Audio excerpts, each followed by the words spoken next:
Hello, welcome to Oxford Heirloom. In this video, we're going to create the ruffle that's going to go around the bib, but we're not actually going to sew it onto the bib just yet. So let me put the bib out of the way.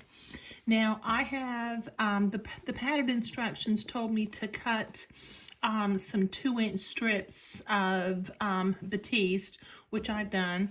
I have marked it at the center because I want to be able to center the strip at the center of the bib. Okay, now preliminarily, I had 3 strips of fabric and I had to sew some tiny French seams to get them to come together.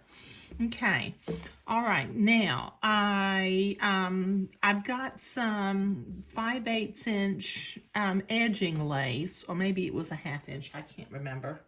Okay, so I'm going to set my machine to a zigzag, and I'm going to begin to zigzag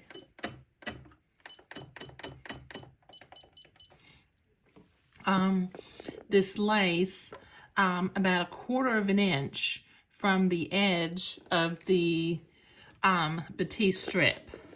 Let me get my threads out of the way. Okay, so I'm using the technique of attaching flat lace to flat fabric. I'm just simply zigzagging it on, and then I'll come back and trim a little bit of the batiste away. Okay, so let me zigzag this lace on.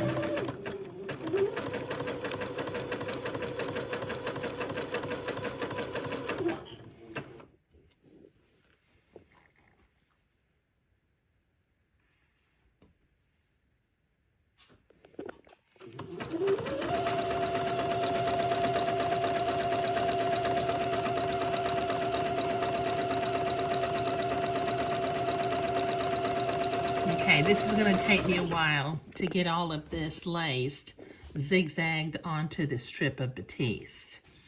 So I will be right back. Okay, I've got that lace all zigzagged to my batiste strip.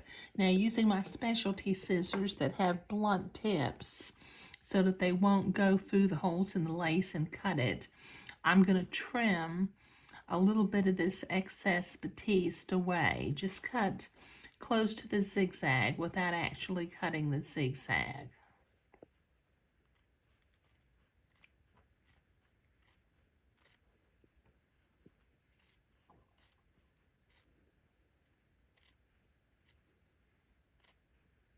Okay, this is going to take me a few minutes to get this batiste trimmed, so I'll be right back. Okay, I've got that all trimmed away. Now I need to hem the ends of the batiste. So using a straight stitch, I have, well, I've already preliminary gone to the ironing board and I pressed it back 1/4 of an inch and then folded it another 1/4 of an inch. So let me hem with straight stitch the batiste pieces.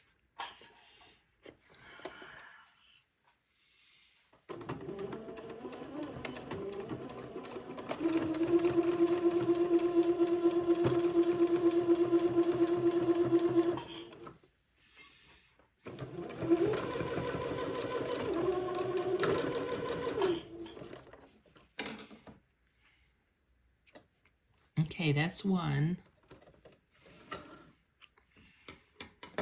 And let me hem the other one.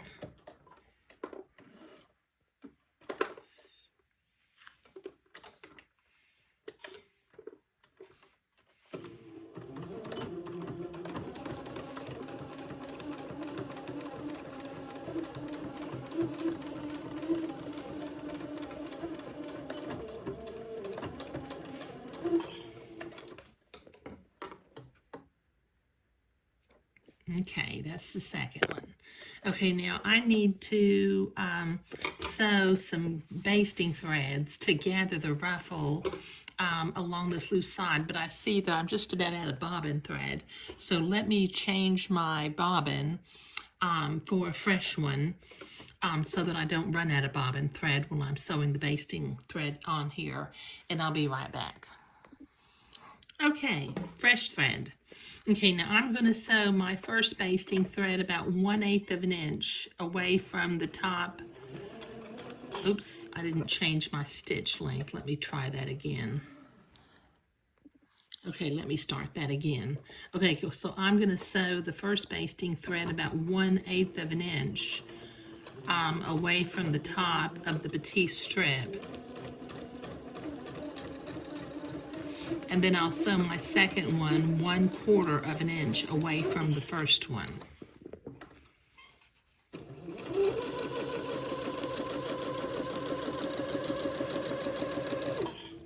Okay, this is going to take me a little while to get both of these basting threads sewn, so I'll be right back.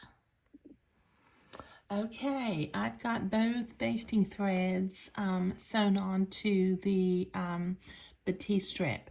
Okay, now in the next video, we'll go through the process of fitting and pinning the batiste strip to, let me see if I can zoom out a little bit, to the edges of the Pinafore bib.